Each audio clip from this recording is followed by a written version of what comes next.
Good morning, my dear students.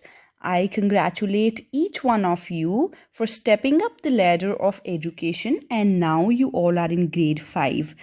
Hi, this is Amrit and I'll be teaching you English this session. Before I spill out beans that which chapter are we going to study and what's the theme of the chapter, let's have some of good rules which you need to follow in this video.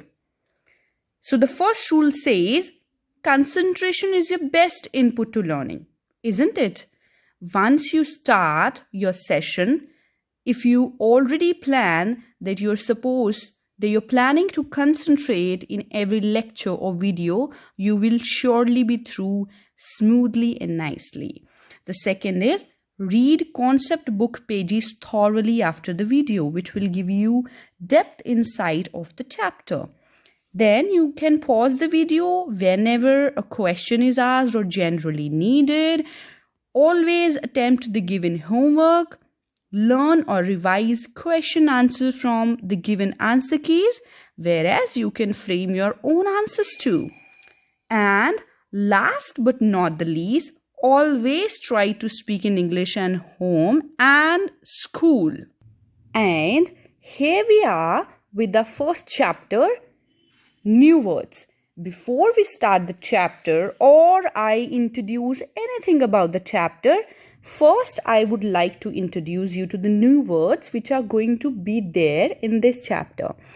Basically, I will be discussing few word meanings and also the sentences which can be made out of these words, and few you have to make at home on your own. Let's start with our first word meaning. That's flickered. That means an unsteady light. Till the time you move on to next letter, I would like to show you how the light flickers. Look at this. This is an unsteady light. Let's move on to our next word. That's miracle. It's an unusual, mysterious event beyond the possible.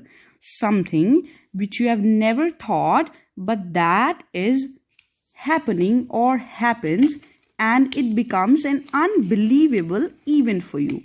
Let's have a sentence on it. Miracle.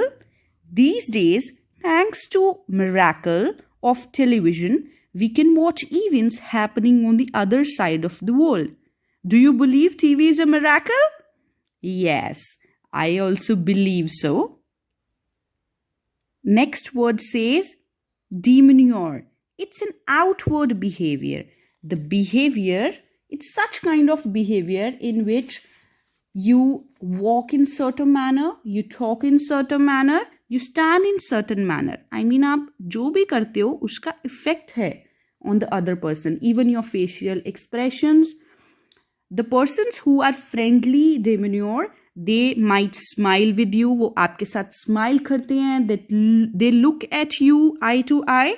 So let's have a sentence to understand it more clearly. The sentence says, I was extremely nervous for my first lesson, but my best friend's calm demeanor immediately put me at ease. So that means when I was trying to plan my first video, I had a problem with it, but then my best friend's calm demeanor immediately put me at ease. We have next word, which is a very important word, and you can use this in your daily English when you speak English at home or at school. Stead, a place or role that someone should have or fill. So let's understand clearly with the sentences. The first sentence which I want to make for stead would be, you were supposed to go to meeting in Zenia's stead since she was sick. That means this person was sick. आपको उसकी जगह पे meeting में जाना चाहिए था, Zenia's stead. Let's have one or two more example to understand this clearly.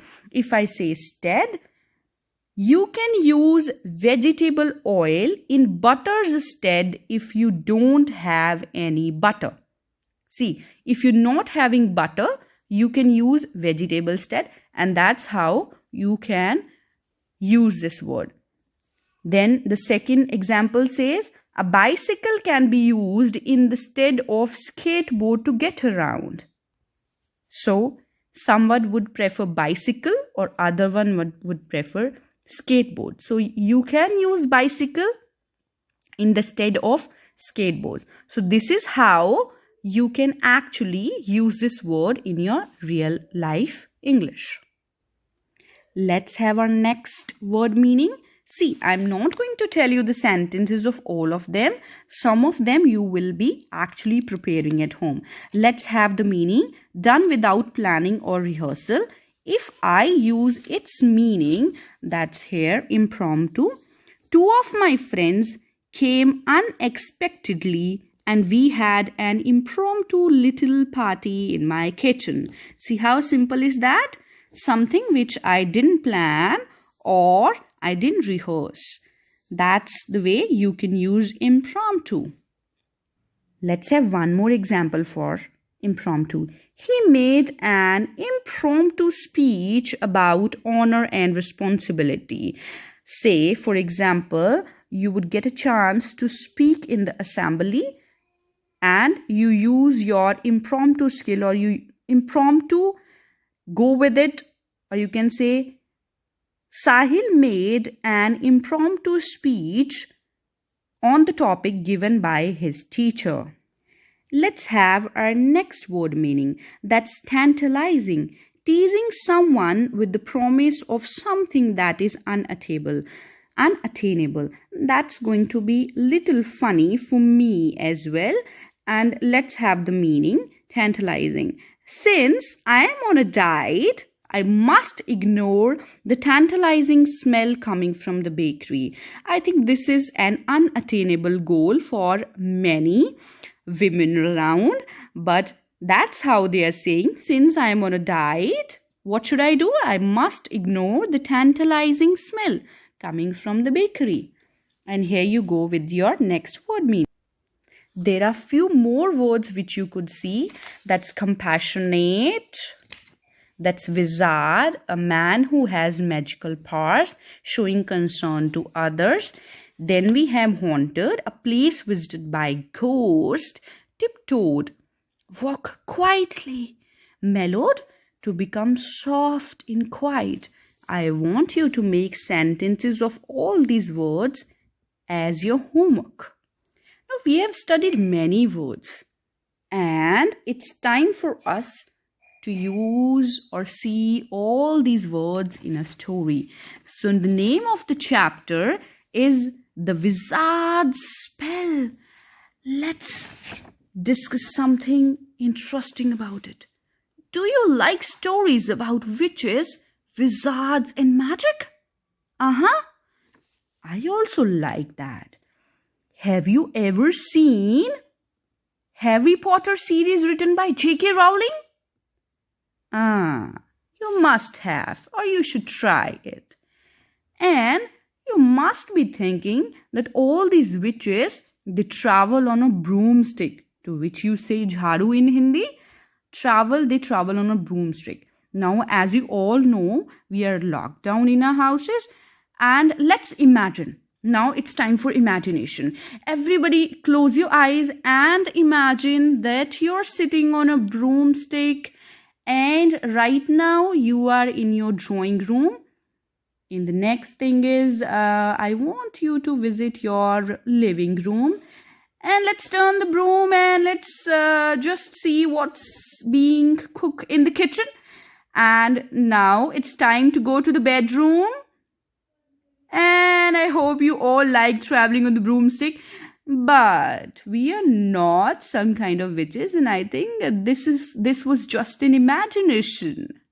But all of this, I would tell you something. You need to be safe enough. If you go somewhere without the permission of your parents, that can lead you to dangerous circumstances. What you should do is, whenever you plan to go somewhere which is a new place for you, you should always inform to adults who can help you out.